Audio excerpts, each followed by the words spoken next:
Archaeodeath, Death and Memory, Past and Present, with Professor Howard Williams. Hello, Professor.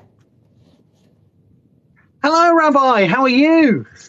I am good. Let's see. I think I brought in snacks just in case. I'm trying to find. I Snacks! have a soda. I haven't got anything. I've got water. You don't have any That's all I've got. I've got a canister of time traveling water. I have a Coca-Cola, and I have my Parmesan cheese chips. So I am. I'm stuck in the office and everything's closed. So you've got your scarf. I left my scarf at home, but I'm back in the office. Know. I'm back in the archaeo den work for my archaeo teaching and plotting and scheming. But I left the scarf at home, so I apologise for that to everyone. You may have left the scarf at home, but you did bring Tom Baker hair with you, so I think that counts. I haven't had a haircut in 7-8 months now. It's getting mad. It's going to start to take over my brain in some way. So I've got to be careful about that. But it's definitely still getting longer at the moment. Hello, everybody. I should say hello to the audience joining us. Hello, everyone. If you're just joining us, this is now our third or fourth installment. Professor Williams and I like to go live. Third installment. Professor Williams and I like to go live and discuss, deep dive, if you will, the religion and material culture of Doctor Who. And today we are going to be discussing season 6, Matt Smith's second season as the Doctor. We still have Amelia Pond. We have now had Rory come on as a permanent fixture. And we're going to kind of go through the episode by episode, I think. Yes, that'd be great. That worked last time, didn't it? Yeah. And then if anybody has questions, please send us the questions. We're happy to answer them right there at the end. And we'll try to make this as entertaining as possible. We're pretty entertaining folks, let me just say. I think that the professor and I are hugely entertaining. Oh, it's a little dark here for me. It's very rainy today. I feel like I'm in Wales because California wants to rain a whole lot today. So I'm just trying to. It's been raining here a lot as well. I blame the Welsh for sending the weather over into England. I'm just over the English border or the Welsh border into England. And how dare they? I know. I mean, I think that the Welsh are just getting back to English for all of their I think they are. Chester belongs to them. They're going to invade any second. I feel like, and I'm not going to defend it. I'll tell you that. And you're already there. I'm the invader. Yes,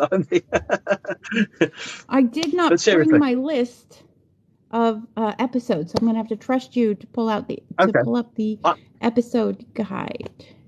Okay, well, I've got the episode. I've got the guide in front of me, and we're going to try and get through 13 episodes: The Impossible Astronaut, through Day of the Moon, The Curse of the Black Spot, The Doctor's Wife, The Rebel Flesh, The Almost People, The Good Man Goes to War, Let's Kill Hitler, Night Terrors, The Girl Who Waited, The God Complex, Closing Time, and The Wedding of River Song.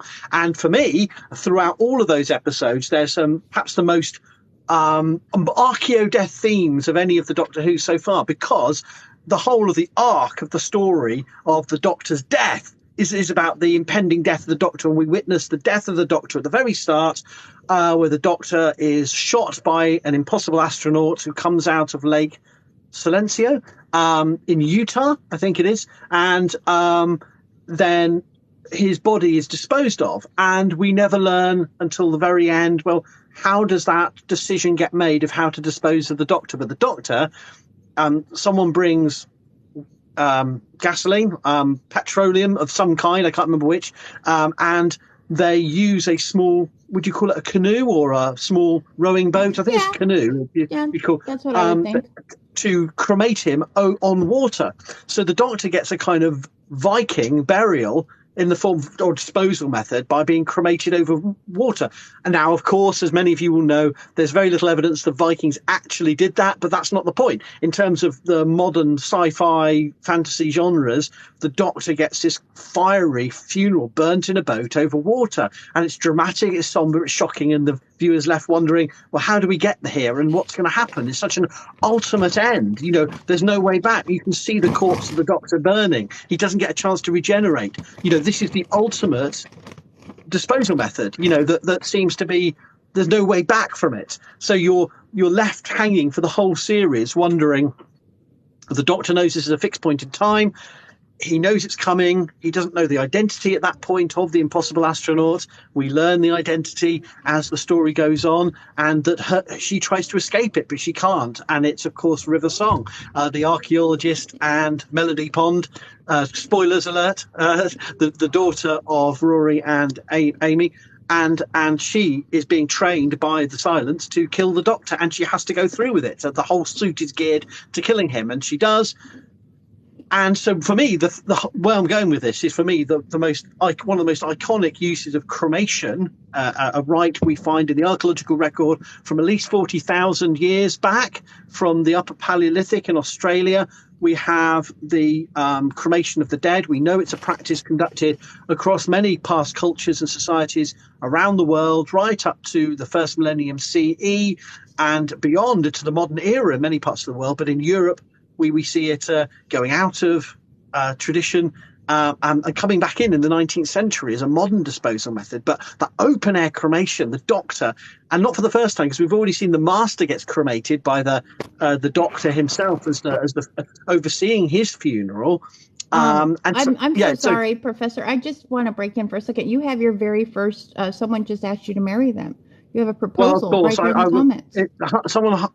Well, that's all right. I'll marry anyone. I mean, you know, this is TikTok. You know, I don't know what I mean by that. I'll shut up. But thank you for the marriage proposal.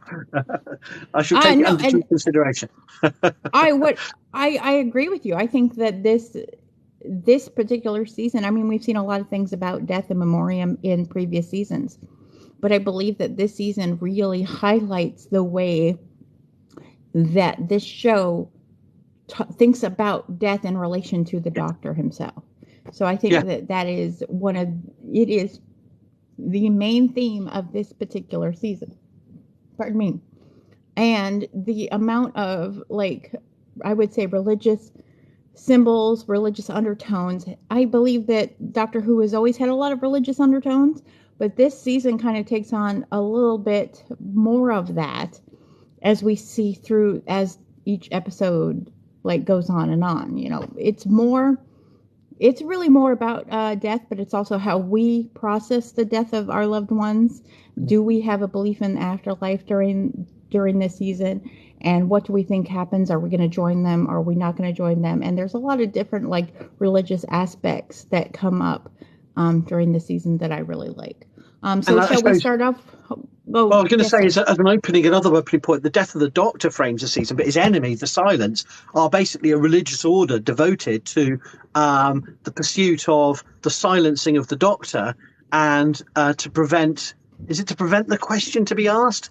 However they frame it, and we don't know what the question is, but they are a religious order. So those sinister undertones of organised religion that the Doctor Who plays with again and again are, I think, central. So it's the Doctor's death and how we think about mortality, but also almost his death is orchestrated by organised religion in a sense, and you're supposed to see him as the individual against that sort of inevitable, seemingly allyship. You know, you have the Pandorica is an earlier version of species ganging up to get at the Doctor. This is another version of that same idea. Is that the whole series is framed around killing the Doctor to, so Silence will fall.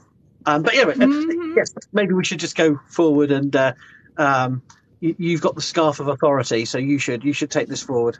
Or you're eating now. So I also think that part of it is that this order, because we know later on that River Song talks about how everyone sees the Doctor, like that one particular race of people see the Doctor meaning a fierce warrior instead of healer, which is what he set out to be because of everything he's done. And because of that, people are now afraid of him. All of these races all over the galaxies are now afraid of him. So to me, I think that is also something that kind of plays into the idea that has he fallen so far away from who he started out to be that now people are afraid of him rather than want help from him. And so it's the good old thing about semantics. Words change their meaning, and a doctor becomes to mean the ultimate warrior and the ultimate destroyer of worlds in amongst many societies. Yeah, and you can't control the message, as we learn so often in social media and politics today. Is that you may go set out to do good things, but your attribution can become ironic, can become shifted as people take on new connotations. Yeah, I love that point. That's really good. So I say, when we start with the impossible astronaut, it amuses me that the place of the doctor's death is in America. Like, America is like the framework by which the doctor dies, like Utah, to be precise, and don't get me wrong, I love the cowboy hat and the whole, like, Western vibe that even River Song brings in. But I always wonder, what were the writers thinking when they chose America to be the death place of the Doctor? We don't see America featured very often in Doctor Who, if ever. And yet they're like, we're going to kill off the Doctor. We know, let's do it in Utah. And I'm like, is there some kind of poking at the American landscape, that they're like, if anyone's going to be able to kill the Doctor, it's going to be those bloody Americans. So we'll just go ahead and throw him over there for his death. I'm not sure I know, but I was wondering about that, because the idea of whether it's the landscape, the desert landscape, and the lake, the place that seems so barren, so far removed from human habitation. They could have gone to other places, but from a British perspective, there's nowhere in Britain that could capture that sense of, I mean, maybe an island off the coast of Wales, Scotland, maybe, but there's nowhere so utterly isolated. So I think it may be as simple as they were thinking of somewhere where you could encounter no vegetation. You are in a desert landscape, but there's silence. There's no noise. There's no roads. I mean, I think for many Americans, you may not. I mean, I know you live in a busy conurbation, and many people do in America, but I think it's very difficult for people who, from a British perspective, to realise how busy our island is. Yes, we have countryside, but there's not a single square kilometre that doesn't have some human activity. You could go maybe to moorland in the Cambrian Mountains or the Cairngorms, but you can't get to a place that's silent of modern activity. And maybe it's the idea of the auditory, the sensory silence of place, to have a lake called Lake Silence, to create a place where everything is deadened. It seems out of time. I don't know, but maybe it's something more critical of America. I don't know. I like that. I like that viewpoint. For me, as an American, I have often taken it to mean that, well, first they talk about Lake Silencio, and then of course we see later on they said it's because it is a silent point. There is nothing there that has been done, and so that's why it's been used. And I kind of mean that, I take that to mean all of Britain has been, the Doctor's been all over it. He's had his fingerprint all over Britain because for some reason he only wants to save the Brits. But obviously he hasn't had his fingerprint all over America. So I like that that's the backdrop. And of course I do love the Western theme. Being somebody who grew up in Nevada, which is very close to Utah, in that kind of environment where it is all desert, and that kind of silence that you're speaking about does happen where I grew up. Where I grew up, we were a town that was exactly 1 mile square. So you knew every person who lived in that town. You knew everything about them. So there was that feeling of you're in the middle of nowhere. You drove 10, 20 minutes away and you're literally in the middle of the desert that looks exactly like this Utah landscape. So I did like that. I do like that is something. I like that he had forethought to. So I don't know if it's not evil, but cruel to invite people to witness your death. He knows that's what's happening. He says that he's over 1,000 years old. And at this point, you can tell he feels old. Though years have weighed on him, he has that kind of weight of the universe kind of on his shoulders. So I wonder if it's like to him, he's just resigned himself to, and so he's like, I'm going to invite people here because I want to spend my last moments with the people whom, I've loved the most. I mean, we know the previous doctor kind of tied up loose ends with all the people he was involved with. Now here are the main people that Matt Smith's doctor is involved with, being Rory, Amy, River, and he invites them as to witness. And I wonder if that's a thing, is did he need someone to witness his death, to be present for it to take meaning, or for him to feel like he's remembered? That, as a Jew, we talk a lot about the word zakor, to remember. What is remembered lives. So I often wonder when watching that first episode if he decided to invite these people to witness his death so that through them he kind of lived through their memory, through Zahor, memory. I think you're forgetting the plot twist at the end, because when that is the sincere side of it, but of course the real side of it is that he needs people to, the most trusted friends of his, to believe he's dead, so that the silence stop hunting him. So yes, at one level, he's got to perform his death in a public way, because dying in the middle of space on your own will never stop the hunt. And if you want to actually end your, so it's a double game, isn't it? Yes, I think that is the issue. That is, I mean, I'm not disagreeing with you. I think. Oh, I know. I don't think you are. I think you're adding another perspective.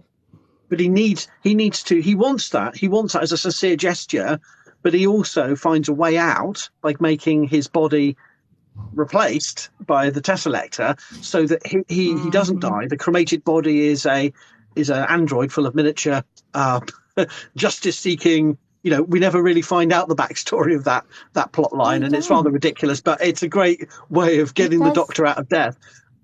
It does seem like a little bit of like it. Hurry up and let's throw this in there so that we can make this arc work. Yes, that's what I like. A cynical person such as yourself obviously would think that I would never dream of. Yeah, but yeah, of course not. It doesn't quite work. But I like it comes from the Let's Kill Hitler episode, and then it develops from there. But I do, and it doesn't quite work. There's so many unanswered. As with a lot of these Doctor Who, the plots are full of holes. I'm not going to defend it or try and, But I like the idea that the funeral is an utter deception. That's the point. The funeral, by the time we find out the full plot twist, the whole performance of his cremation and the witnesses, he needs witnesses there because of that sense of this is his end. But I think also so that there's witnesses upon his demise, so that his enemies think they've won. Absolutely. I absolutely agree with you. And then we're kind of left with, we're back to young Doctor here towards the end. And here's River like smacking him. And, why would you put us through that? And he doesn't know, because now we're back to him being 900 and, we have Jim the Fish. He doesn't know who Jim the Fish is. And he doesn't know all of these references that River had, kind of synced up their diaries together. And he doesn't have a clue. And so now we're back to young Doctor. And now young Doctor, as we find out, goes and looks at his own future, which he's not supposed to do. Mm-hmm. And I think that's why older Doctor invited him, because that would spark him to go and start the process. Otherwise, we have a paradox. Absolutely, yes, of course, yes. So the Doctor himself has to be witness on the whole thing. So that, Gosh, it's complicated. I mean, for a first episode of the season, it didn't the best parts of it for me is watching the Viking kind of death, because we've seen cremation with Doctor Who before in terms of the Master in past seasons. We saw that kind of personal, he's just stands there in front of the Master. And then here we go again, except there's a couple more witnesses. It's not just one person who is cremating the Doctor, it's his beloved family and friends. So it makes me wonder if cremation is the way that Time Lords dispose of when they've run out of their regeneration, or when it's just time for them to meet the true death, as it were. Is cremation the way that they take care of their beloved dead? I don't know if there's a canon point on that, but it seems to be the way that it's gone, because there'll be future episodes. That's what we have to go off of, is just those two instances. And I want to what were flag up your something. material? Oh, by all means. I just want to flag up for those, we're not going to get onto it yet because it's a future series, but cremation in Doctor Who reached global, national complaint levels in a future episode. I don't know if you've watched this one yet, but in a future series, an episode of cremation, the way they portray cremation, caused a flood of complaints to the BBC.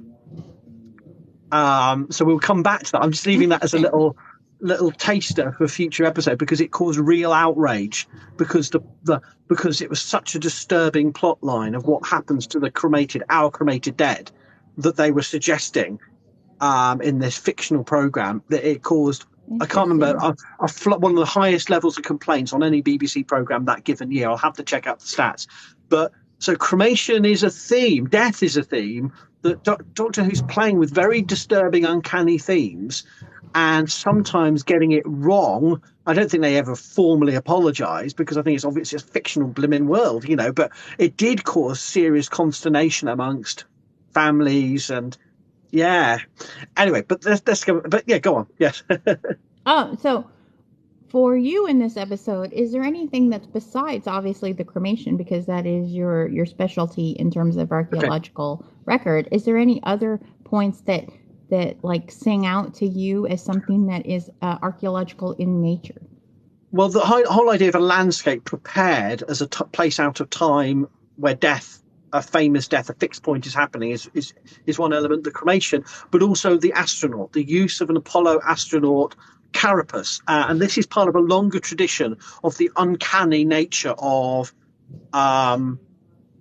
sort of the Doctor Who plays all the time with different versions of cyborgs, androids, mechanoids, different way, and having something so seemingly patriotic, popular spirit of pioneer about the Apollo missions being turned into something sinister, I think was a wonderful flip. That who is the astronaut? Why are they killing the Doctor? Why would something so American, so good about America in international perception? I think something, clean and wholesome, even though of course it's not that way, but I'm saying Apollo missions have a political context, a military context, but I'm just saying in terms of popular imagination, one of the most good, clean, squeaky clean things one can fix on late 20th century America is this. I know this, you can contradict this, I'm just saying, is an asteroid. I mean, why would an asteroid shoot the Doctor? An astronaut, shoot the Doctor. And then you find out in the subsequent episodes that it's actually in episode 2, Day on the Moon. You find out this astronaut, this suit is out of the control of the person inhabiting it, and that is a really powerful. I think one of the many different things that take over people. People become part of mechanical systems. That's one of the more sinister ones. I think is because it seems so benign. I think so.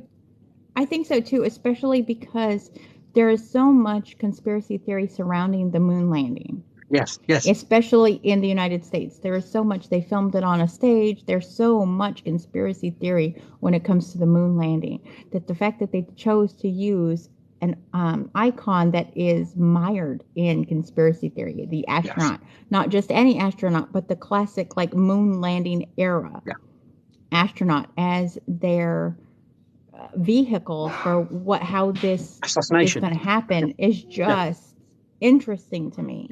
And then we go right into identity, Day of right, and we go into Day of the Moon, the very next episode, and it's literally during the Apollo mission era that here's Nixon. We have Nixon.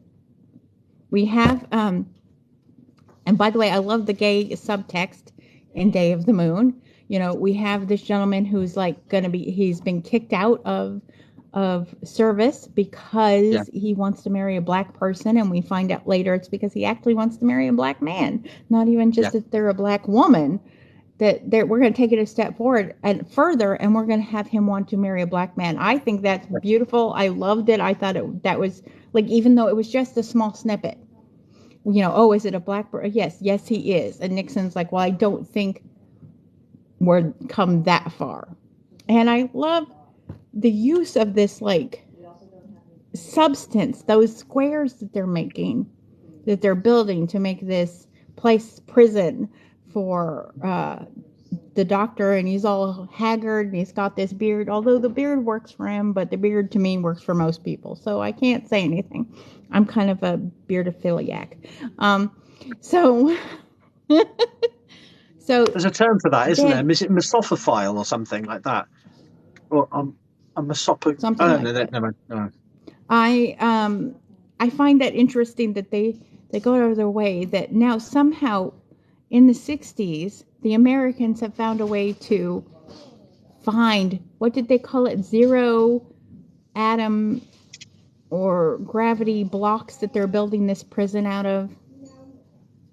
But I remember now, but we it's find dwarf out it's star material, dwarf star alloy. Yeah. How is it 60s? How are they finding this in the 60s? I feel like they're almost pointing a finger to the idea that all of those alien landings that the U.S. has been trying to tell us for years have never happened, maybe has happened, and that's how we can get our hands on dwarf star alloy. This one is not as an impressive episode for me. I love Mark Sheppard is in it. I love Mark Sheppard pretty much in anything. But I feel like this is...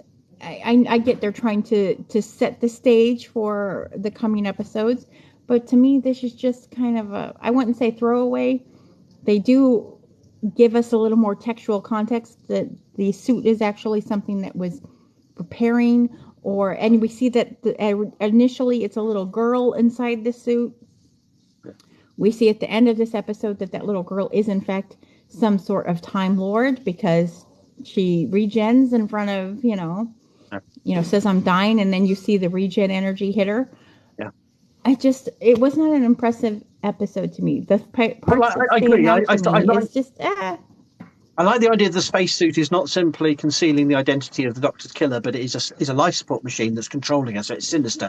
It's something benign turned sinister, and I like that aspect. That was the main takeaway from it. I actually found it really interesting how generous and kind they are in portraying Nixon, given his popular portrayal subsequently. I'm thinking of like Watchmen and other more darker fictional representations of that president. I thought that was really interesting. But no, I don't have anything else to say about that other than pagonophile is what you are, as opposed to a pagonophobe in liking beards. Just saying. That's apparently what you are. Yeah, I am a heterosexual. I will say that all day long. Certain types of hairstyles, beards, things like that. I'm just like, I'm here for it. And I blame Sam Elliott from Roadhouse. That hair that Sam Elliott had in Roadhouse, I was a very young child. It imprinted on me, and there it is. I'm looking up there. Oh, right. I know who you're talking about. Right. Yes. Did you find the specific one in Roadhouse, though? Or are you looking at I've got Sam an image. Elliott? Yes. I see what you mean. Yeah. Yeah. Where he has just that salt and pepper, and he's got it kind of pulled back. And I'm just like, listen, I don't even like men, but I'll do anything for 15 minutes. Look, Rabbi, focus, Doctor Who. Yes, I'm here. So what is our third episode, Professor? Okay, so yes, I got distracted too now. The Curse of the Black Spot. I suppose from an archaeological point of view, 17th century pirate ship with alien being. It's a classic historical setting. That's the main takeaway. Of course, then there's the interface with other worlds. Do I have anything else specific about episode 3? Not particularly. No, I thought it was a standard historic setting, but a pirate ship. And of course, it's not really a curse. It's an alien aspect love to it. This episode. And here's why. It talks about, to me, this episode highlights religion and myth. Because think of all the superstitions that we have, even in modern day time, that have developed over hundreds of years from mythos and from religion. Here, you aren't supposed to do this when you're on a ship. You're not supposed to do that on a ship, because all of these pirates have superstitions. And here, they believe that this is a siren, and a siren is there to only call men to their death.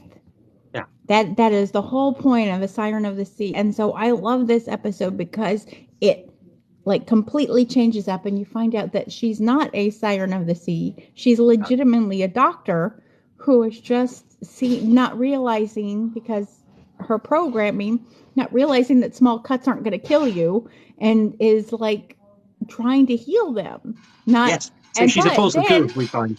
Yeah.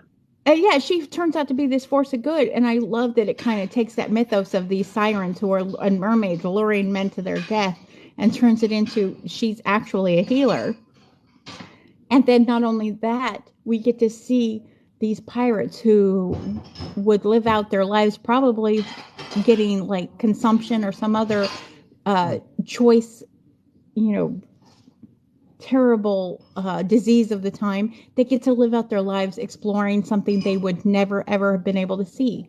So it's That about suspicion. gentleman for the love of his son.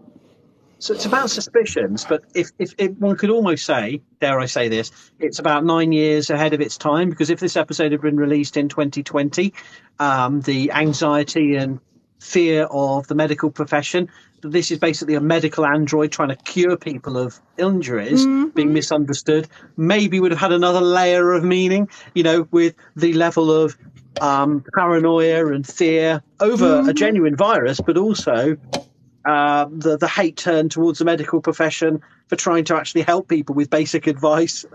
There's a That's it. whole We thing that. could very much lay that episode over COVID, how people reacted during the onset of COVID. Do we trust doctors? Are they lying to us?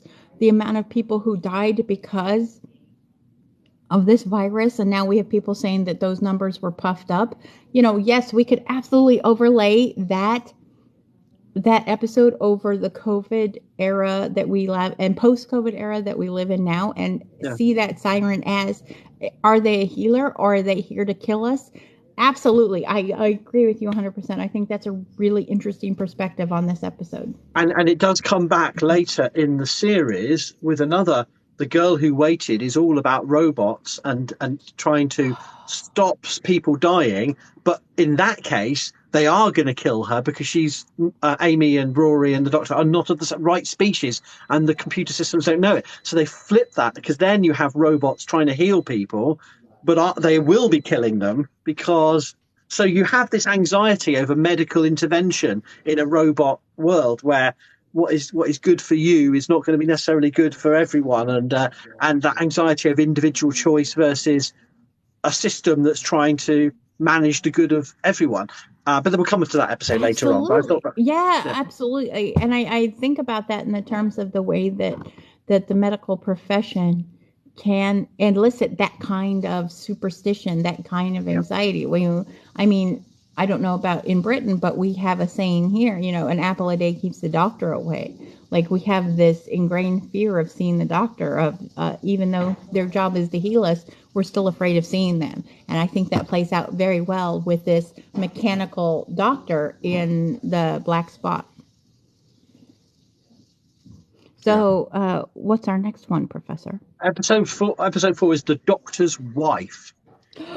Oh. Well, when we watch this together, you know how my personal feelings are. This is probably one of my it's in my top 10. Not only just because my favorite author, Neil Gaiman, wrote this episode, but because it introduces us to a character who we never get to actually interact with. We get to see the TARDIS actually as a sentient person, if you will, and be able to finally have discussions with the Doctor. For me, my takeaway from this in terms of faith is that planet is called House, that they're all land on, has helped decimate Time Lords, and almost has had this godlike, is like a god. I mean, he keeps putting together aunt and uncle and nephew and and Idris. He just keeps repairing them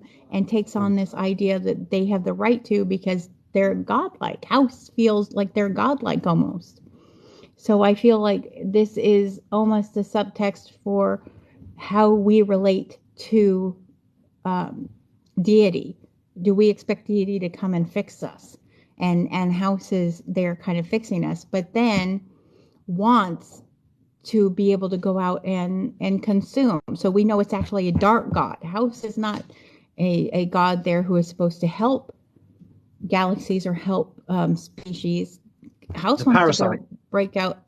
Yeah, exactly. Is a parasite and wants to then go commit this kind of genocide across, the universe. And in order to do so, has to suck out the TARDIS, place the TARDIS in a fragile shell, a human shell, so that they can kind of take over the TARDIS. And then we get to meet the TARDIS, and we find that it isn't the Doctor who's in control at all. It's been the TARDIS this whole time. He says that line, "You never took me where I wanted to go," and she yells at him, "But I always took you where you needed to go. And I wanted to see the world, so I took a Time Lord and I ran away." He, this whole time, is talking about how he stole, TARDIS and went off to the galaxy. But we find out through Idris, it's really her. Yeah. She says, "I wanted to see the universe, so I stole a Time Lord and took off." And then she's like, and exactly as somebody puts right here in the comments, she's like, "My door says push." You've been, yes. pull, and you've been pushing it the whole time. So it's my most favorite. And just the way the actress who plays her humanizes and brings this human aspect to a character we never get to interact with ever. And the way she is able to, like she says, "I've been thinking of this word, and it's hello, alive. And I want to say hello." And that she calls Rory the pretty one. I mean, she did such a beautiful, I could go, this is the episode that I could talk about for hours. So I'm going to stop for a minute and let you, because otherwise I'll be here all day. That's fantastic. That's really insightful. And for me, the episode presents us with two relationships between people and things, non-human agents. The positive one, which informs the backstory of the Doctor, more than any other episode, I think, the idea that his agency is distributed into the TARDIS. The TARDIS is choosing the locations, which makes a lot more sense out of a lot of episodes where he happens to randomly turn up at moments of crisis or whatever. That it actually informs the entire rather implausible backstory of ever since the first Doctor, of how he happens to always turn up at the right moment. That is a positive symbiosis. Who was making the decision to run away, with whom I stole, that's one aspect. And then we're presented with that versus the utterly destructive symbiosis of a parasitical being that has, not only we learn, and this is the horror element, not only is it trying to take over the TARDIS, and that's the dynamic, how he plays mind games with Rory and Amy and that aspect, but that's come to that. But you see the horror of the backstory. You hear the voices of the dead Time Lords who are still calling out for help as they're and basically the planet is a chop shop, a cemetery, an ossuary of half-eaten TARDISes, and the TARDIS's brothers and sisters. So you're shown that the TARDIS is part human or part sentient, but is non-human agent and thinking conceptual, entity.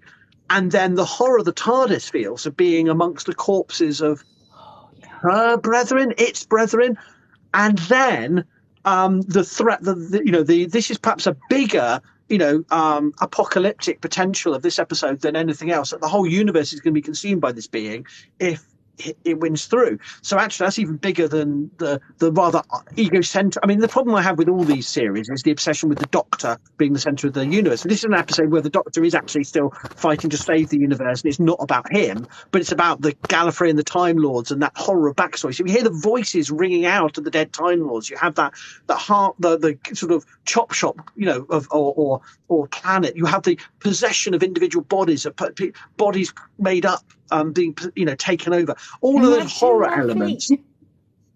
Yeah.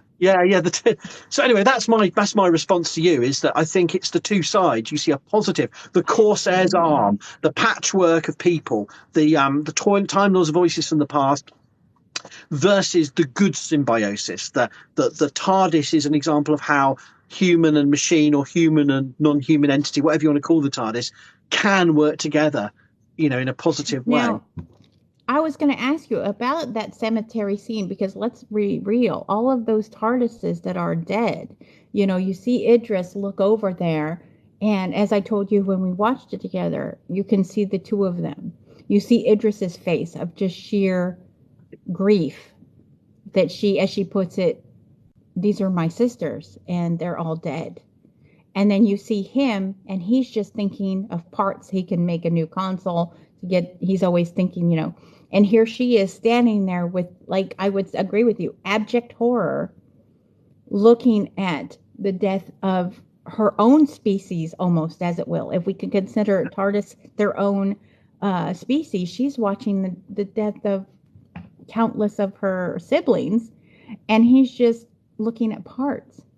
And then we find out, though, also in that relationship between the two of them, that he has viewed the TARDIS as a living thing, because he's like, what do I call you? And she says sexy, and he's like, only in private, so we know that when no one is around, he's literally, as stated, a madman with his box, and that's almost like his perpetual spouse is the TARDIS. He's never going to settle down with any one companion, because he's already got his companion, and it happens to be this TARDIS. So what my big question to you was, when you look over the cemetery of the TARDISes that have been, like, picked clean and their souls have been eviscerated by house, what does that say to you as someone who works in memoriam and archaeological, like, burial? Yeah, so one level, it's kind of a scrap heap, but it's also a cemetery, as I said. And we're going to come back to whether it's deliberate or not. We're going to come back to this with Trenzalore, and the TARDIS becomes a cemetery, the fragmented TARDIS, and we've already seen it. This idea played with the Pandorica, the explosion of the TARDIS, the fragmentation of the TARDIS. So these different writers are playing with the idea of the TARDIS encountering its own mortality. The TARDIS is the last and unique version of something that was once many. This sense of fall, of decline in the universe. But also we're playing with the inability of the Doctor to, the Doctor is, whether it's intentional or not, the Doctor really struggles even to understand what it's like to be human, understand human mortality. And he can just about comprehend his own death and his own mortality, because it's about him. He's an egotistic arse at the end of the day. But he also, absolutely, he can't as you said, I think that's a really great point you made. He doesn't understand the sentiment of objects. He's very lacking in any emotion or feeling about things. He's not nostalgic, and I think that's really interesting, because the program plays, and maybe that's necessary so that we understand the nostalgia and we see the Doctor's disengagement from that. There's so many lives and deaths, but you'd think the one non-human thing he'd care about would be the TARDIS, and he cares about it in terms of getting away. But does he really fully understand how much the TARDIS loves him and looks after him? Is it an equal relationship? We're left wondering, and I do wonder about that whole thing. So I don't know if that answers your question. Those are just some thoughts, but I do think it's a very powerful way to consider how different characters engage with mortality through things, and the lack of sentimentality, the lack of engagement. Well, he kind of gets it, but you're left wondering whether he really does, in the same way as he doesn't really get how much Rose loves him, or Martha, or any of these human companions. Is the TARDIS as a companion really getting the love back, beyond a good girl type tap and I think that's wonderful, and I think that Neil Gaiman does an excellent job weaving these different kind of themes through this episode. And I see there's a running theme that we see over the arc, and that is Rory coming into his own. So we see House is playing with the minds of Rory and Amy while they're stuck on the TARDIS. And the thing that comes back is, you left me here, I waited for you for 2,000 years. And I think this is where post-Pandorica opens. I think Rory found his voice and realizes that he is an equal in the relationship to Amy. And I think he absolutely also understands to an extent. He feels that he loves Amy more than Amy will ever love him, but seems satisfied with that. But is now starting to be able to push back. Because if we go back to the beginning of Rory and Amy, Rory is just happy to be there. He's like this kind of goofy human who is just like, well, I'm happy that some girl likes me and some girl picked me. But as we move on, you see that Rory realizes, wait a minute, I have every right to be heard in this relationship. I have every right to be seen, and I have every right to demand that I have as much equal love and attention as I give to you. And I think that plays out in the few moments where he's like, I waited for you for 2,000 years, and he said it a few times, not just here, but we see it in the Asylum of the, later on. I know that's past, but we see it in Asylum of the Daleks. He's like, I waited for you for 2,000 years. So I think he finally feels himself and is kind of coming into his own so much to have equal footing with Amy. And I personally love that Neil Gaiman kind of twisted around for Idris to call him the pretty one. It's Rory's brain that the TARDIS contacts, and it was like, hello, pretty. And of course, there's a doctor going, no, that's not him. He means Amy. And the TARDIS is like, no, but I like Rory better. And it was then that I came to like Rory after the Pandora opens. I like Rory much better as a companion than I actually do Amy, just because, how do you not, for me personally, how do you not fall in love with somebody who's willing to wait 2,000 years outside of a box just to make sure that you're safe? Like, I'm like, what's wrong with you? Like, I get very angry at her. Like I said, I could talk about this episode for days and probably still not completely plummet steps. I love some of the one-liners. I love biting. It's like kissing, but with a winner.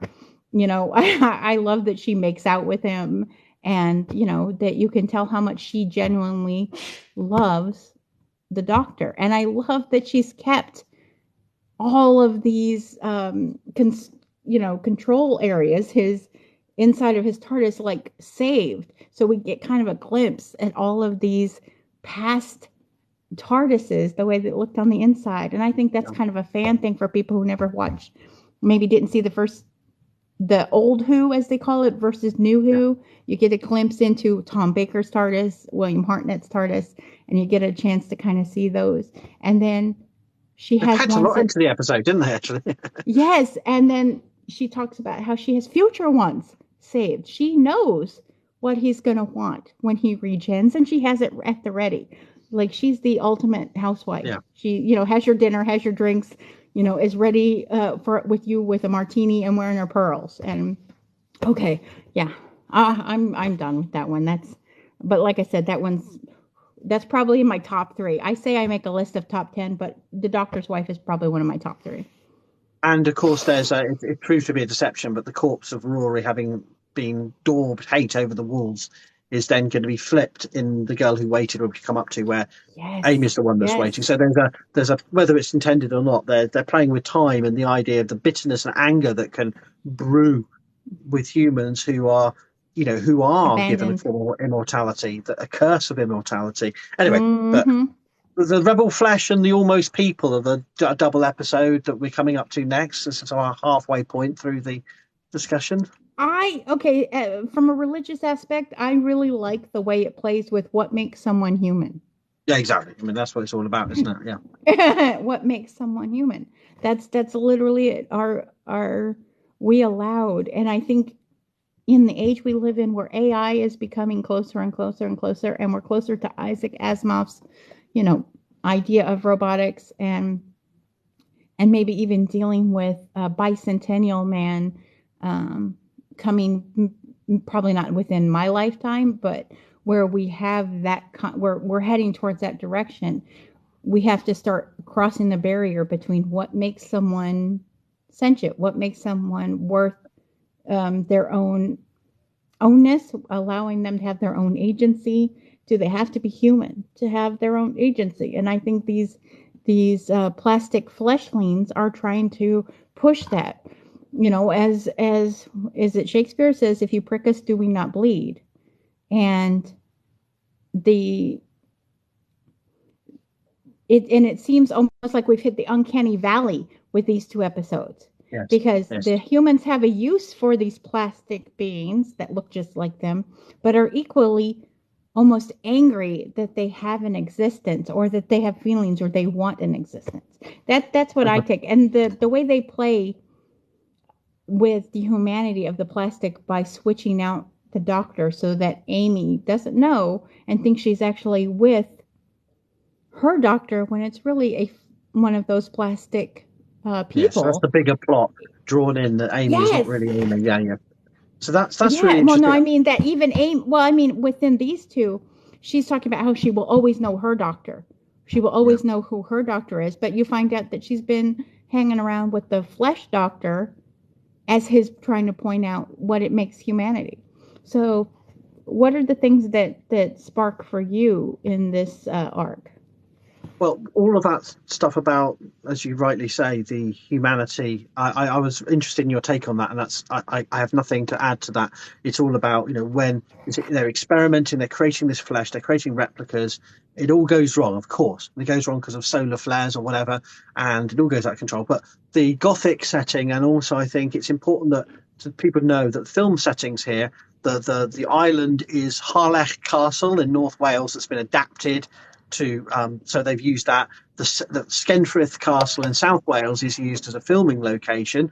So there's that medieval, that's the medieval backdrop is linked to the idea that this is a 13th century monastery, we're told. It's actually castles, but it's medieval for people. So the idea is that this toxic chemical base where they're producing the flesh in the 22nd century is a monastery, is a medieval monastery. So there's that sense of the past, that dark, perhaps almost spiritual. It's creating an aura there, and I think that's not just a pretty setting. It's trying to create a sense of the sort of dissonance between traditional being human, the past, and experiments. It's almost got a Frankenstein Gothic vibe about it. That's the first point that comes to my mind. I think it's quite clever. The idea of a medieval monastery reused as a military facility by contractors is what I put down here.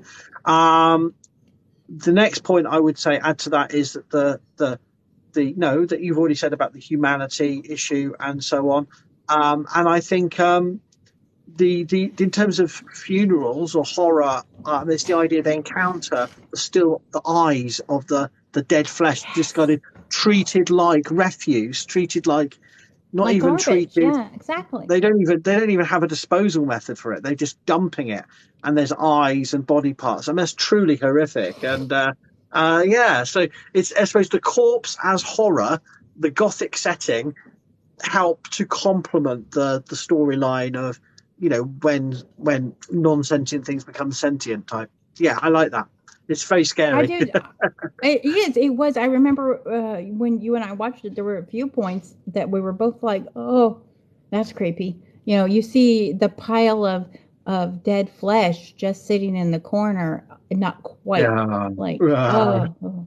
yeah. I mean, it almost. I have a particular anxiety that I've got pet fish, and occasionally pet fish die, and I hate dealing with them because I really wish I hadn't got. I had pet fish as a kid that always died, and I got them because I thought it'd be something to get for family, and I just end up spending my life every month or so going, oh look, another fish has died, and it felt like that of like coming across on corpse. How do I deal with this corpse? That feeling, and anyway. It's a small scale thing compared with piles of corpses. I get it though. I feel like it's in the same vein, same sphere as what do we do with this, and the way they treat it is very much like refuse. And what's wonderful about it is at the end here we find that one of these flesh takes over and steps in to be the father for the child. Be the father because who's going to know? I love that. I love that shows what makes human. Well, is that child going to know one way or the other? Maybe we're maybe none of us are real. I'm worried now. Oh no. Okay. Let's not get where are we, Professor? Okay, so the next episode, number 7, is A Good Man Goes to War. Demons run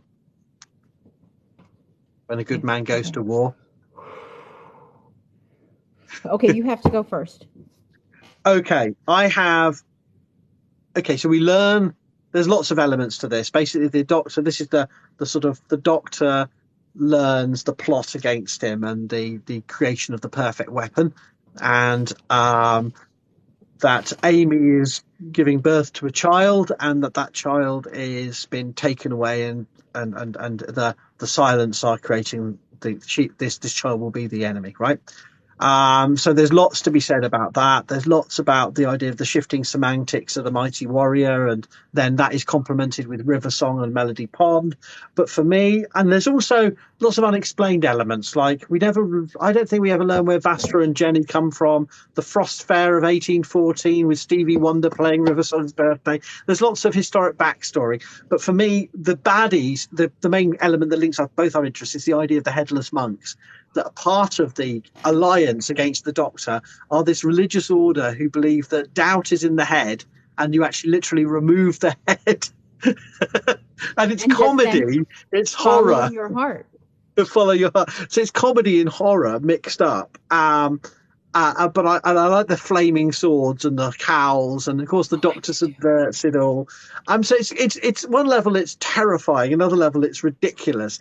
And of course we get the headless monks coming back. But that's all I wanted to say. I've got actually very little to say about this episode because it's a great episode, but equally archaeologically, I just like it's the organised religion are a bit scary, mates, and particularly monks, nuns, nun nurses.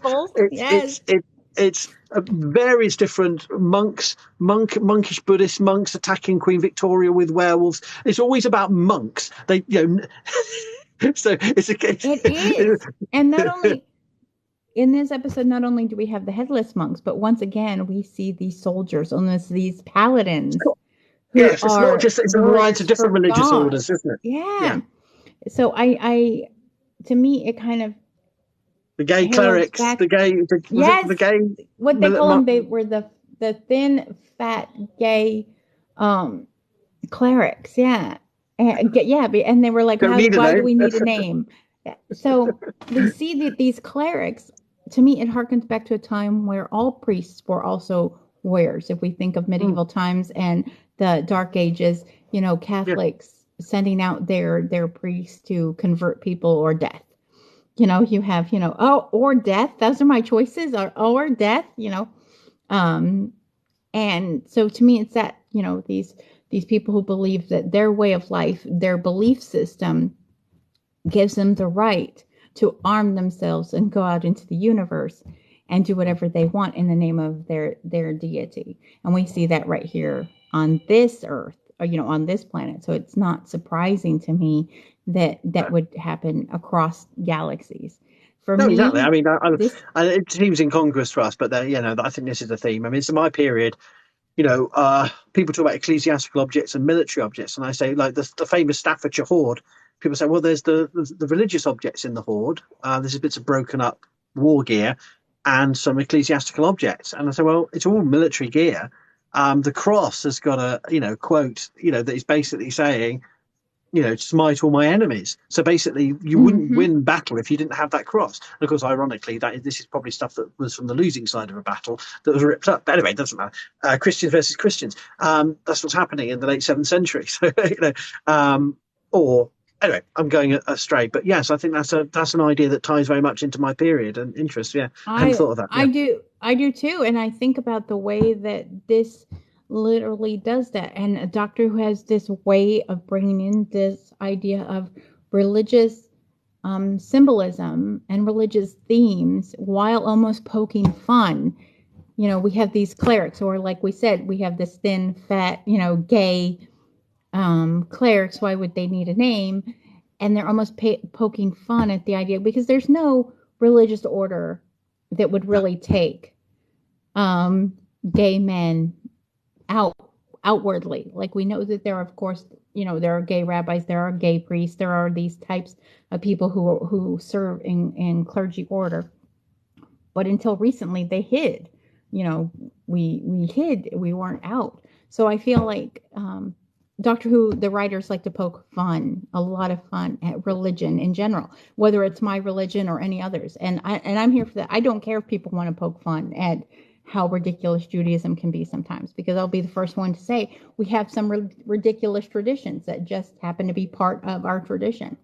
So I love that, and I do love that they almost do use religion as fear in this, as somebody pointed out. A lot of people have a deep fear of religious symbols, and Doctor Who plays that up, because now here we have these clerics, the headless monks, and I absolutely love that they remove the head because doubt is in the head, so you follow your heart. Like, in a poetic sense, I get that.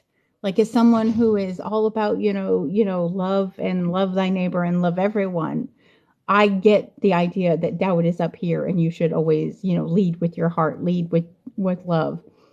So on one level, I love that. On the other level, I'm like, this is pure ridiculousness. Like, on such a just pure ridiculousness. But I like it because, it amuses me the way they play it out. It's kept us. Bambi's saying here, I think it's really important. I know we're going to come to questions at the end, but it's about a relationship with religion. But it's an anxiety over religion, I feel, and also if I can jump to the last episode, we're going to come to it. It's made into a joke again there, because like, what happens to these heads that are the doubt? They're just stuck in a transept and they're just eating rats. Mm-hmm. It's almost like the head is completely discarded. And it doesn't make any sense. It doesn't need to make sense. It's just the idea. It's just the idea. His head going, looking towards. What is the question? All the heads turning, waiting to hear it. But why do they need to hear it if they're not thinking? What's going on? It doesn't really make any sense. It's funny. I like it though. But that's all I have to say. I love that. I love that, and I love. This is again another one of those instances where Rory comes through. He's like, I have, a statement and a question, and he's dressed as the last centurion, and he's like, where is my wife? Yeah.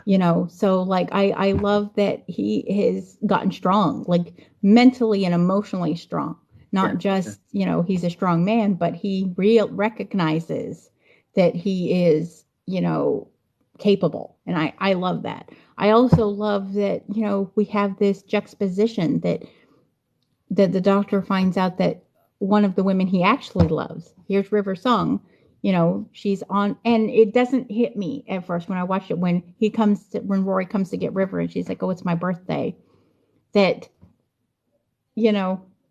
birthday, Amy's giving birth, no one puts that together. I didn't even the first time I saw it. I was no. And she's talking about, I went ice skating at the Frost Fairs and Stevie Wonder, and then she's like, I can't be there. I can't be there. He's going to go to his highest highs. And that's where we find out that doctor means warrior to so many people. And that's why these evil people are trying to stop him, because his no longer means healer. He means warrior. I love that. I love that, that woman made the things, because the forest, there is no name for pond in the forest, and that's why she's River Song, and then when we go forward, we find out her name wasn't even River Song. She actually took that name because, now, did she have that name because of that, or is it reversed? Sort of like, I named Melody after this friend, only to find out in Let's Kill Hitler, the friend she named Melody after is in fact Melody. So like, I love that, and I love hearing that whole, demons run when a good man goes to war, and that whole thing that River does towards the end of the episode. And again, that's one of those ones that I could talk about for days, but I am not going to, otherwise we will be here all day, and I'm trying to keep us on schedule. Yeah. Next one then, Let's Kill Hitler, episode 8. Why they always got to... I'm going to a gay bar mitzvah. So I was thinking, I was going to a gay bar mitzvah, and I thought, oh, the Fury is rubbish, or the Third Reich is rubbish. So I have mixed feelings anytime any series brings in Hitler, for obvious reasons.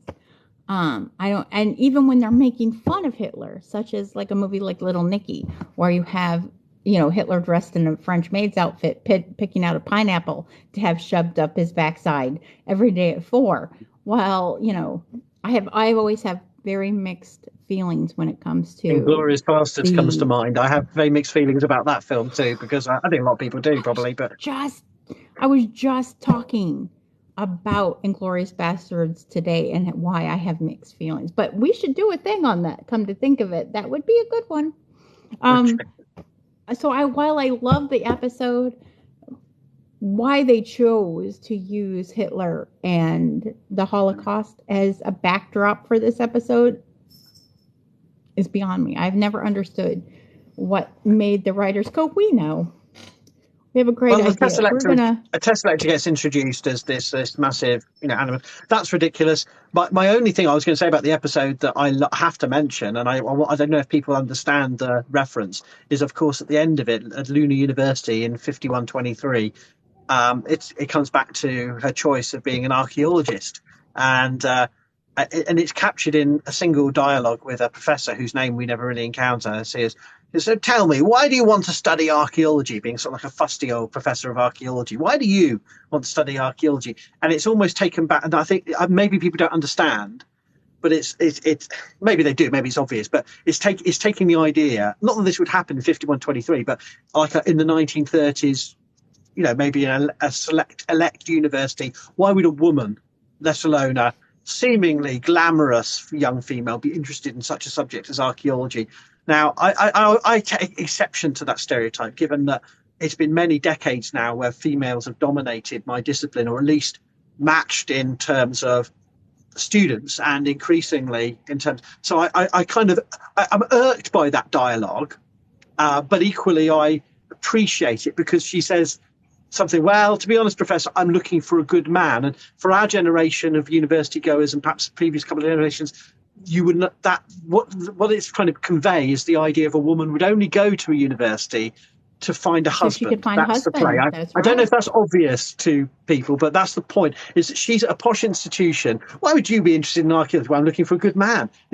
And of course it's not. She's looking to dig into the past of human to find the Doctor to assassinate him. So it's about archaeology as a mechanism, which is quite sinister actually, to find the Doctor through time. And there's a lot packed in. What I'm trying to say is there's a lot packed into that little exchange at the end of the episode, regardless of the 1930s Hitler element. That quick dialogue fits together why Riversong becomes an archaeologist, what the process of being an archaeologist is to destroy a Time Lord, and that whether she's conscious of it or fully aware of it, but playing off that traditional idea that a woman would only be at the university to study a subject such as archaeology to find a husband, which is obviously then being subverted, so I don't know if that was obvious to people, but I thought I'd better go through that. And that's at least my understanding of what they're playing out. No, there. I love it. I love your take on it because of that. I love that, even in my generation, a very good friend of mine, who was part of a fundamentalist church, she talked about how that was the reason for her to go to college, was to come back and be a good housewife. She would go to college. Well, I think the idea that archaeology is still perceived as a non-utilitarian subject, that if you're going to get a degree, you should become a law degree, a medical degree, or an engineering degree. Everything else is fluff. And I've faced this in the last couple of years with political perceptions in the UK of archaeology, and it's still there. And so I think there is a genuine sense, and not just for women, but for anyone, that archaeology is something we don't need. And here, I think it's quite powerful, but also subversive, but also it irks me at the same time. I don't know. All those things go around in my brain. There's the a way lot it's of layers characterized. to that one. Yeah. And anyway. I personally think that archaeology is very needed as a discipline, because how do we understand our future if we can't understand the human past? Yeah. We look at where we've been to understand where we're going, but that's just me. And in fictional terms, archaeologists are simultaneously the goodies and the baddies, where people are quite suspicious of us in literary terms. So archaeologists break open the ancient evils, usually by accident, but we have good intentions. And likewise in Doctor Who, that plays through again and again. Archaeology is something that potentially looks harmless and interesting and fun and almost whimsical, but another level actually can be quite disturbing and dangerous and earth shattering in a literal sense. So I think anyway, I like that. But I didn't have anything else to say about that. So I don't know if you have anything else about. At the end for me is I love the episode. I think they could have used any other backdrop besides the Holocaust. Yeah. I do like that she gets in her dig. I thought well, Third Reich is rubbish. I do love them making fun of. I just am a little like, did we have to bring Hitler into this? And the moment he saves Hitler and he's like, I saved Hitler, and then he has to say quite by accident, like, if I knew who I was about to save, I wouldn't have done it. And that's all well and good. I just think they could have found a better backdrop to this particular episode. So where are we now, Professor? Well, episode 9 is Night Terrors. So this is about the little boy, George, scared of his cupboard where monsters live. Yes. Terrifying dummy toy. So it's not only monks, nurses, it's not only shop dummies, it's toy dummies. Scary, freaky toy dummies. I don't want to talk about this. It's so scary. But equally, it's just, I don't want to dismiss it. It's a fun episode, but it's not bringing anything else to the table in terms of archaeology. Although I think the contemporary setting of a flat is going to be in time itself, a 2011 London high rise with a little boy, worried parents. I think it does speak to its time, and I think it will in time be another one of those contemporary snapshot episodes where Doctor Who sees rubbish bins and sees something that's going to rapidly become part of history. So, but apart from that, I don't have anything else particularly to say about that episode. And honestly, for me, there isn't to me, this is just one of those episodes that really wants to play on the on fear, and even the fear that parents have. What is wrong with our child? Is it something that we have to address medically? Is it our fault that something has happened to our child? Are we to blame because our child is going through these kinds of problems or situations that we cannot just readily fix? As parents, we want to fix everything for our kid. We want to go, okay, that's a boo-boo. We'll kiss it. We'll put a Band-Aid on it. You'll see it'll be better. And there are just some things with our children we can't kiss away. We have to, and they're hard to travel through. They're hard to walk through with our children. So maybe this is too triggering an episode for both of us. Maybe we should move on. A little bit, yeah. And just the creepy doll thing. I will say I do love that the father is like, no matter what, you're my son. I don't care. Yeah, that's lovely. Lovely end. I mean, it's yeah.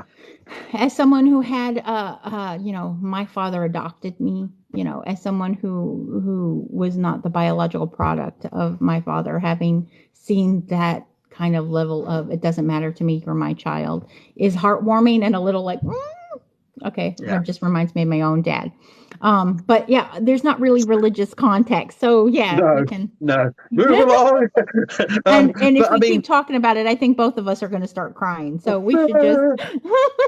So, well, this one's equally emotional in a different way because, of course, Girl Who Waited is about a planet where people are terminally ill and they're given a lifetime through manipulating time streams. Yeah, and then doctors arrive, they screw up. It doesn't make sense how they get into their mess, but the point is they end up in different time streams and Amy is trapped and she's being chased by these creatures that want to get rid of her antibiotics. They're not creatures, they are robots of the system, of the planet designed of Appalachia. I can't remember how they say it, but it's a planet where they're two-hearted people. The disease will kill, the Chan 7 virus will kill them, but it won't kill Amy. But the robots trying to heal the Appalachians, or whatever they're called, not Appalachians, that's in America, but is going to accidentally kill Amy. So basically, she's trapped in time, grows old, and then there's the whole dynamic about who is the real Amy. So it's another play on identity and aging and bitterness. I like how this is the exact opposite of Rory. Now here's Amy, who has waited and loved Rory for what did she say, 36 years that she was alone. I do think that I like the idea that what they're trying to do is a kindness on this planet is, we know you're terminally ill, so we're going to give you a lifetime. We want you to experience a lifetime. We're going to play with time. We're going to allow you to live a lifetime so that you don't feel shorted in your mortality. And then we're going to give you the best possible death we can give you send you off in the most graceful way that anyone can be sent off. And yeah, and here's Amy, who's an anomaly, and now it's her who has to figure out how to navigate by herself. She's never really had to navigate by herself. She's always had Rory or the doctor or somebody to kind of come in and save the day, and there's no one there. In her, for 30 plus years, she has to navigate and be alone, all in her thoughts, and think about that. Has to be troubling for any human, because all you have to do is think. All the wrongs you've done come to the surface. The joys start to get pushed back the longer you are alone. And as you see, she's become bitter. I hate the doctor. I hate his existence. I hate that he ever found me. I hope he dies in a fire. I know she doesn't say that. That's me. She's become so bitter in her loneliness and desperation. She has a robot she named Rory. So yes, so on one level it's about our fears and anxieties about old age and isolation, as well as our fears and anxieties about medicalization of death and the structuring of euthanasia.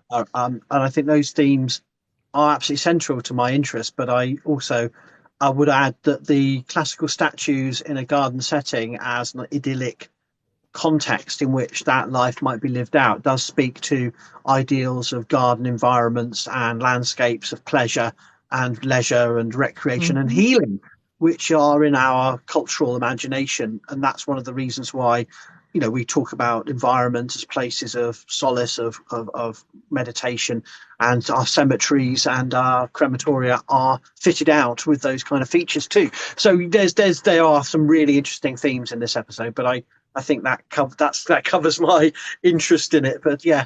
Yeah, for me, it's really about that, like how she deals with her desperation, how she deals with her loneliness. We don't know if she has any faith of any sort, if she ascribes to any kind of religious ideology. We just know that she's been alone this whole time. And then it's literally her choosing.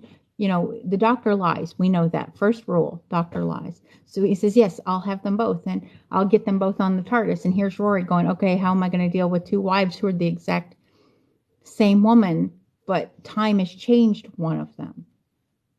What current Amy grows into is not going to be this Amy that has been left alone and is bitter and been left in desperate circumstances. Yet she's still Amy. She's an Amy that could be. So like I see Rory making these, yes, they're both still my wife. They're still the same person. So we have that.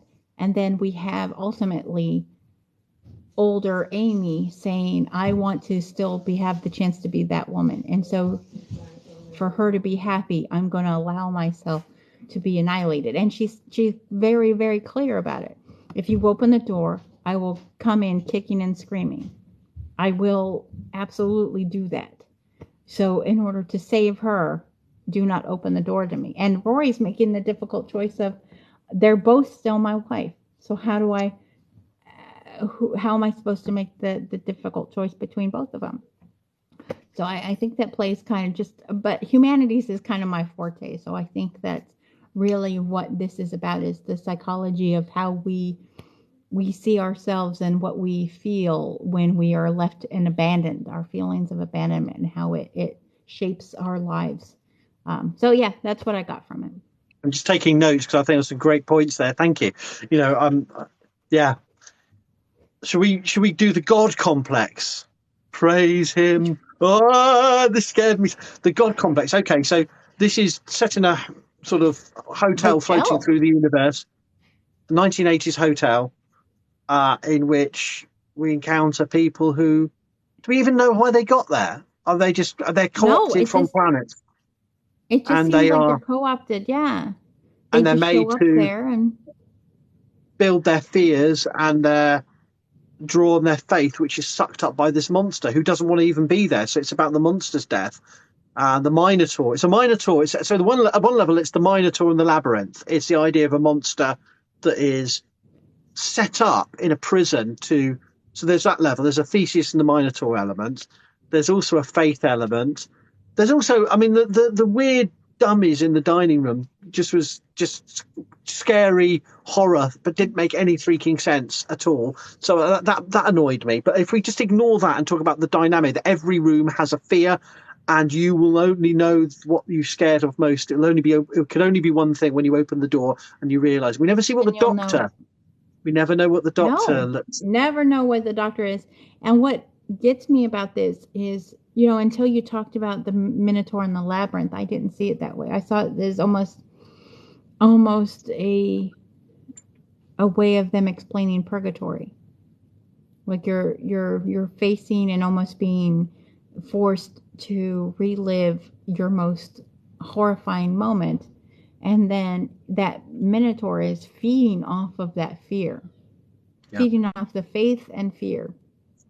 It is an odd episode to me, but in watching it through the lens of religion, it very much brings up the idea of Christian purgatory for me.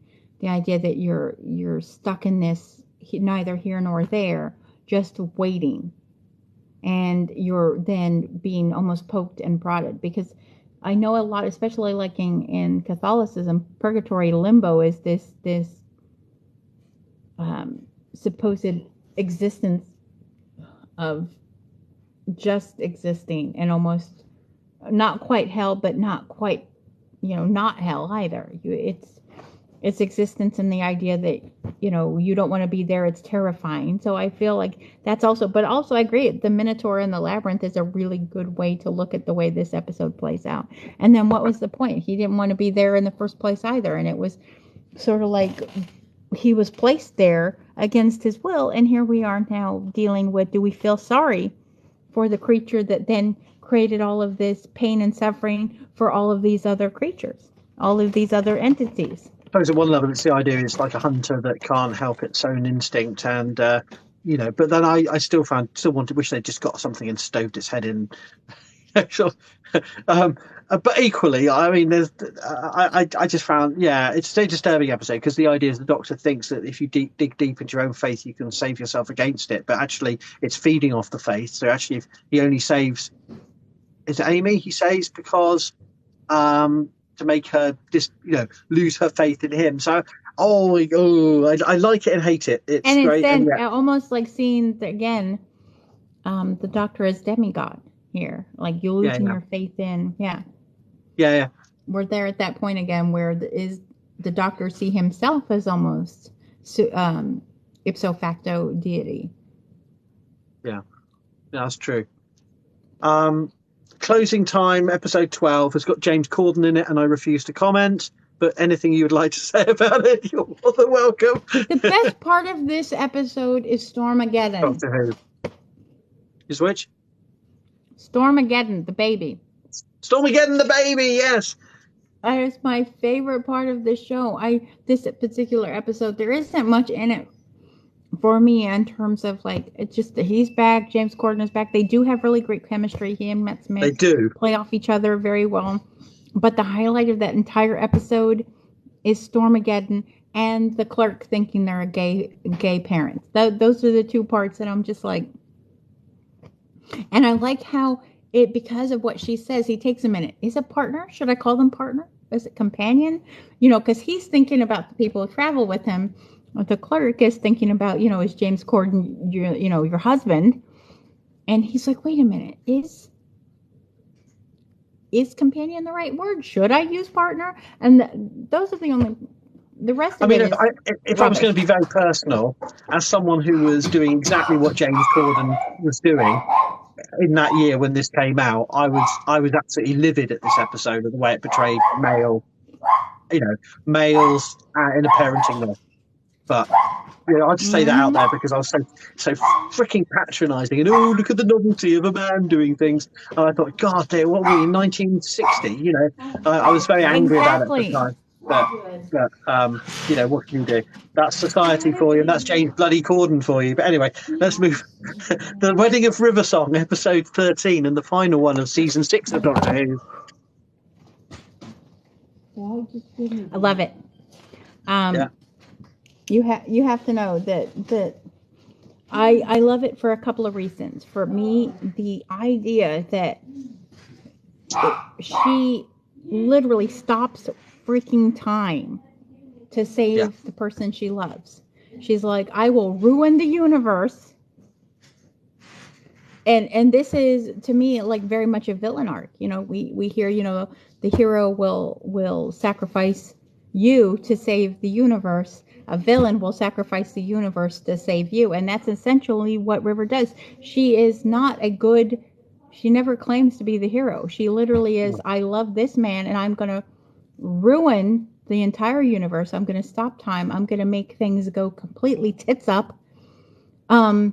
Just because I want to save this one person. And there is something about that is awe-inspiring, that she loves him in such a way that she's willing to say, F everyone else. I don't care if you live or die. I don't care if we have dinosaurs running around with zeppelins.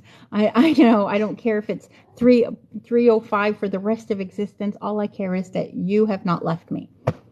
And I am not the reason that you're gone. It's a whole thing for me. And I love that no matter where Amy is, she knows who the doctor is and she loves Rory. There it is. No matter what timeline they're in.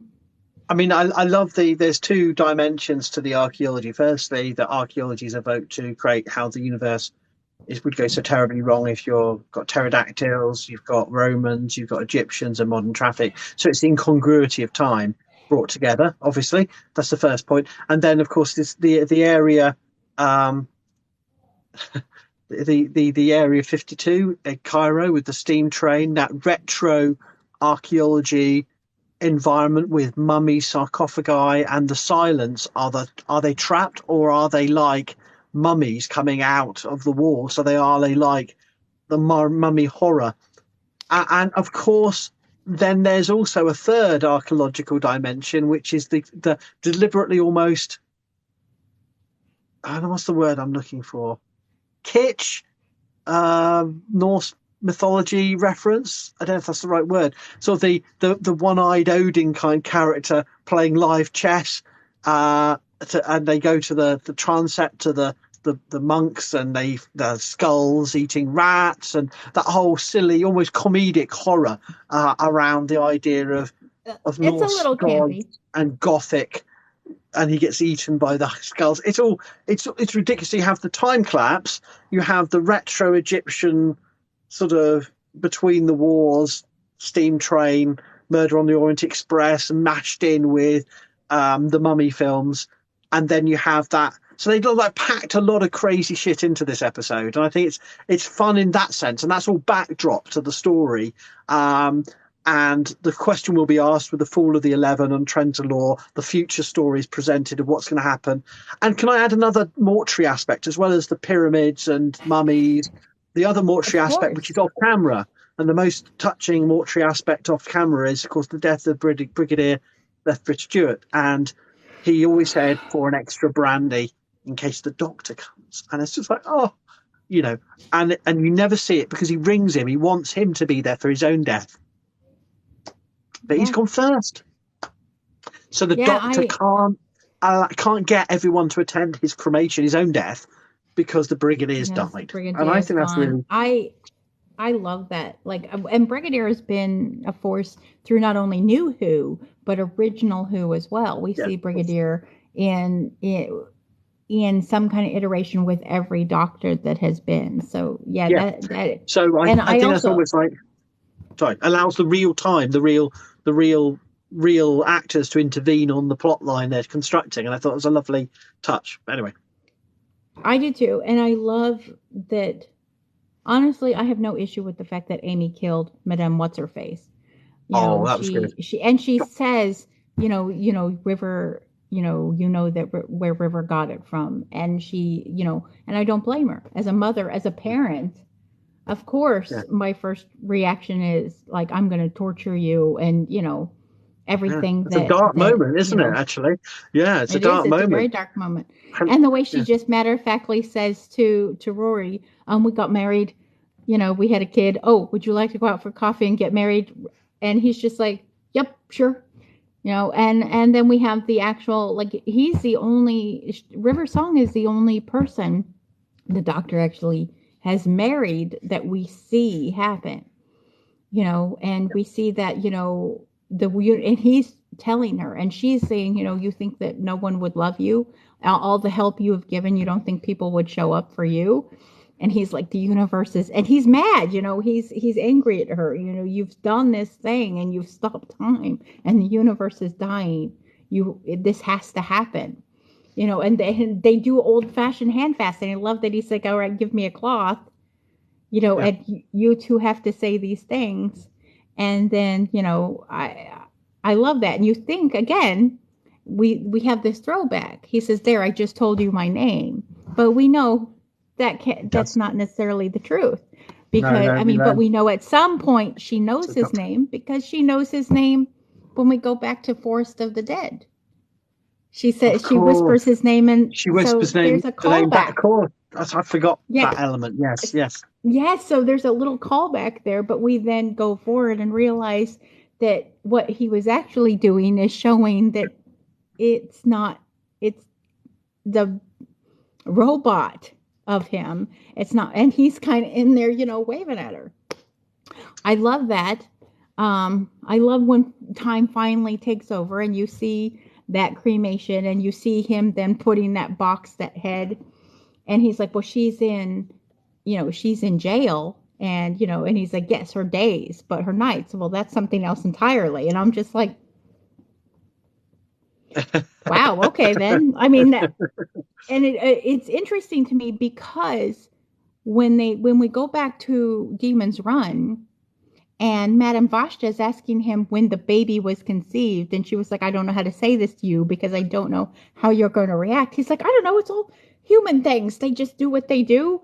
And it's almost like the doctor is demisexual. I'll say demisexual because I don't think he's asexual, but I think he definitely is one of those who has to have actual feelings in order to feel any kind of sexual response. And it seems like River is one of the first people, maybe Rose, but that he actually expresses any sort of sexual interest in. Rose, you could tell he loved her. River Song, you can tell he not only loves her, but just with that one line, her nights, well, that's another thing entirely. And, he's actually expressed a sexual interest in. I find that kind of part of him very interesting, especially when we didn't really have the word for demisexual when this was happening.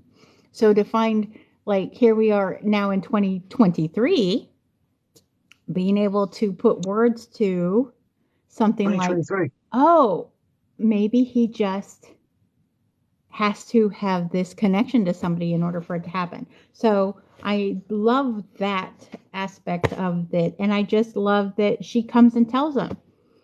She comes to Rory and Amy, and it's like, first rule, the doctor lies. So do I. We have to. Spoilers. I had to lie and say I didn't know you. I didn't know you were my parents. I didn't know, and you're just like, oh, wow. He's going to be fine. Of course he's going to be fine. But and I love the steampunk aspect of it with the cars being, gliding through the air with their hot air balloons and the whole bit. Yes, I love that. Again, it's just this season is one of the best for me, just in terms of the episodes that I've really loved are kind of in this season. A Good Man Goes to War, the Doctor's Wife, and of course the Wedding of River Song. Those are 3 of my top 10, in all of the series.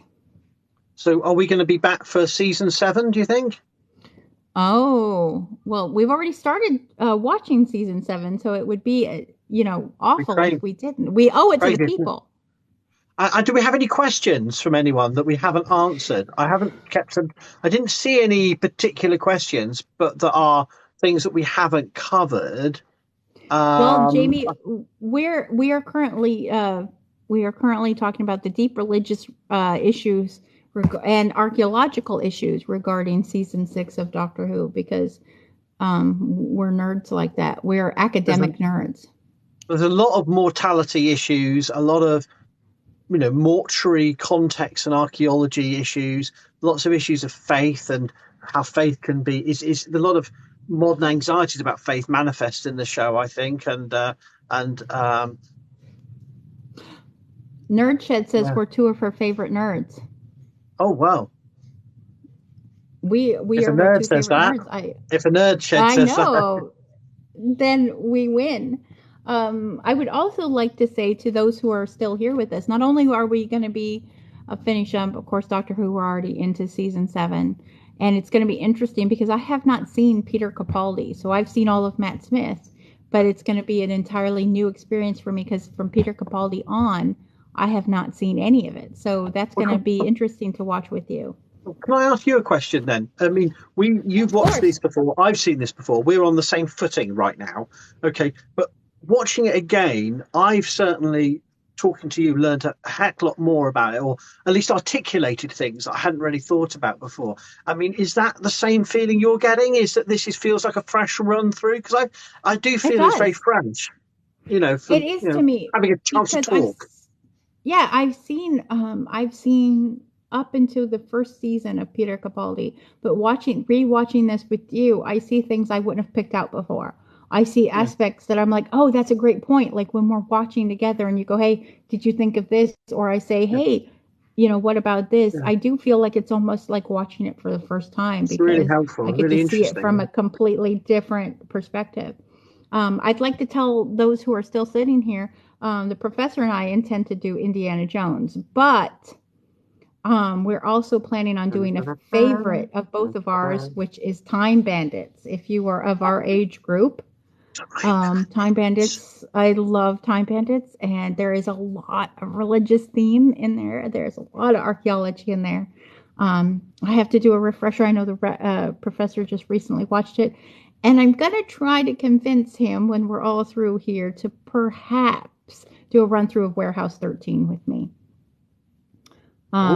I think that would be up your alley. It is definitely about material culture. It is about archaeology and living archaeology. Oh, it's a Sci-Fi Channel original that came out about 15 years ago. And it is, the premise is there is a group, of course, secret government that their hunt for magical or imbued artifacts that they have to bring back to what is called the warehouse. And the warehouse is massive. And they have to store it so that it doesn't do damage to the world. And when it does do damage to the world, they have to go kind of fix that damage and bring these artifacts back so they can't cause any more harm. Well, there was no actual museums or art gallery or archaeological collections themes in this series, which is interesting because we've had them and they've got more coming up. And it's a theme that Doctor Who keeps returning to. So that's an interesting absence from season 6. Is there's no series 6. There's no like museum, art gallery collecting. No. There's always a baddie who collects stuff, and there's always somebody. So we've had that kind of thing, but we'll come future episodes. I know there's more coming on that. So I'm gonna, when we're not on live, I will talk to you about it and see if I can convince you after all of Doctor Who to pick up some Warehouse 13 with me. If we don't have questions, I don't know if we do. We of course will be back for season 7. We've already started into season 7. We finished up the Christmas episode and we're going into season 7. And I love season 7 because we get the souffle girl. And the Impossible Girl. I was born to save the Doctor. So we get to meet Claire Oswald. And it's going to be lovely. So, any parting words, Professor?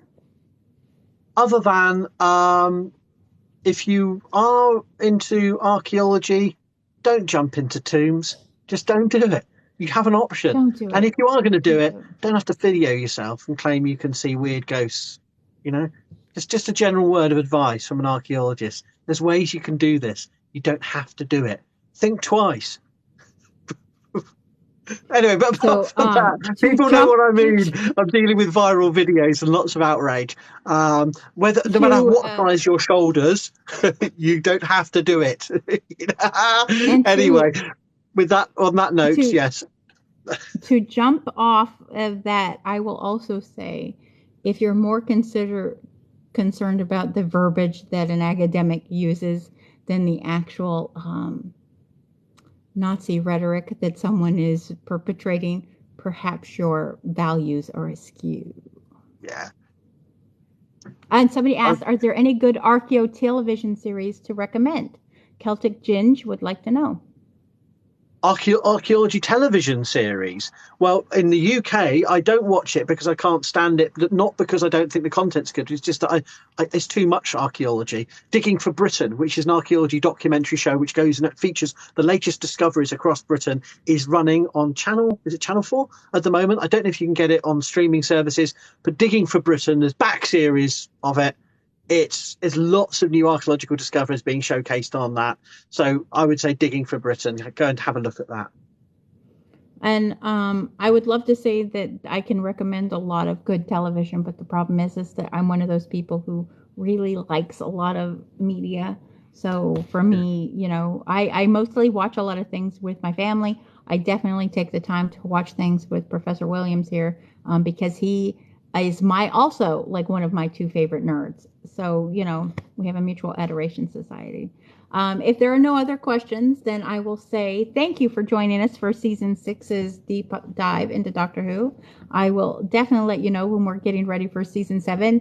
Imagine 2023, your favorite academic nerds, and we will be coming at you on the regular. You cannot get rid of us. So thank you for spending time with us. Thank you again, Professor. It's always a pleasure, and I'll see you next time. Rabbi. Take care, everyone. Bye now. If you've enjoyed this Archaeodeath video, why not check out the Archaeodeath blog at howardwilliamsblog.wordpress.com.